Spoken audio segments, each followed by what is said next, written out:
الخامس ان يكون الرفع بالالف والنصب والجر بالياء المفتوح ما قبلها۔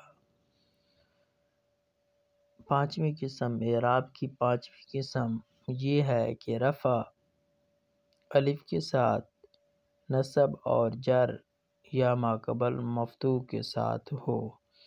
وَيُخْتَصُّ بِالْمُثَنَّى وَكِلَا وَكِلْتَا مضافین الی ضمیر وَاثْنَتَانِ وَاثْنَانِ وَاثْنَتَانِ۔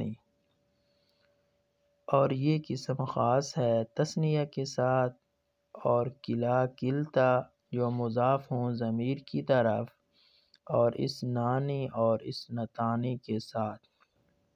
تقول تو کہے گا جاءنی الرجلان کلاہما واثنان ورأیت الرجلین کلیہما واثنین ومررت بالرجلین کلیہما واثنین۔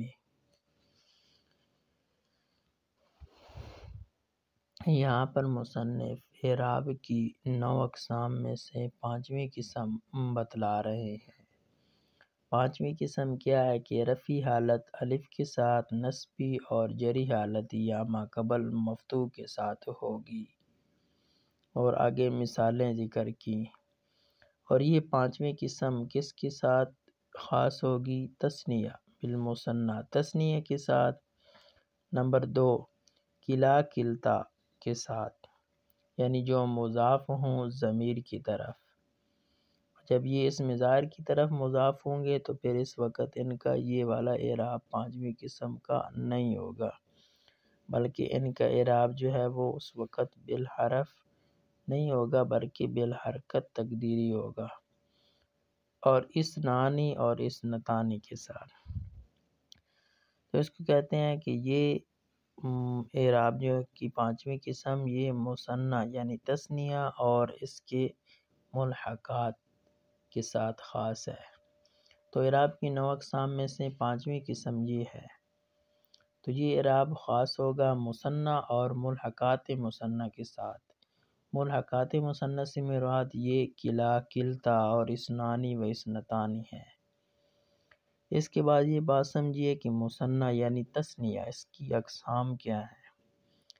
تو تثنیہ کی 3 قسمیں ہیں۔ نمبر 1 تثنیہ حقیقی، نمبر 2 تثنیہ صوری، نمبر 3 تثنیہ معنوی۔ نمبر 1 تثنیہ حقیقی کی تعریف۔ تثنیہ حقیقی یہ ہوتا ہے کہ جس کی شکل و صورت بھی تثنیہ والی ہو، معنی بھی تثنیہ والا ہو، اور اسی مادہ سے اس کا مفرد بھی موجود ہو، جیسے رجلانی۔ دیکھیں تثنیہ والی شکل صورت بھی ہے، اور رجلان 2 مرد، معنی بھی تثنیہ والا ہے، اور اسی مادہ سے رجل مفرد بھی موجود ہے۔ دوسری تثنیہ صوری کیا ہوتا ہے؟ تثنیہ صوری کی تعریف یہ ہے کہ اس کی شکل و صورت تثنیہ والی ہو، معنی بھی تثنیہ والا ہو، لیکن اسی مادے سے اس کا مفرد نہ ہو، جیسے اثنان اور اثنتان۔ تو ان کی دیکھیں شکل و صورت بھی تثنیہ والی ہے، معنی بھی تثنیہ والا ہے، لیکن ان کا مفرد اثنانی کا مفرد اثنن موجود نہیں ہے، اور نہ ہی اثنتانی کا مفرد جو ہے اثنتن موجود ہے۔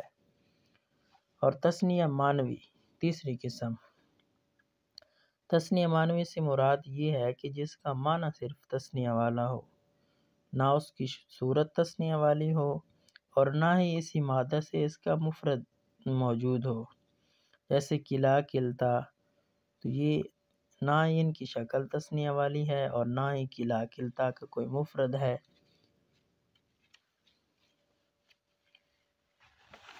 لیکن صرف معنی جو ہے وہ تثنیہ والا ہے۔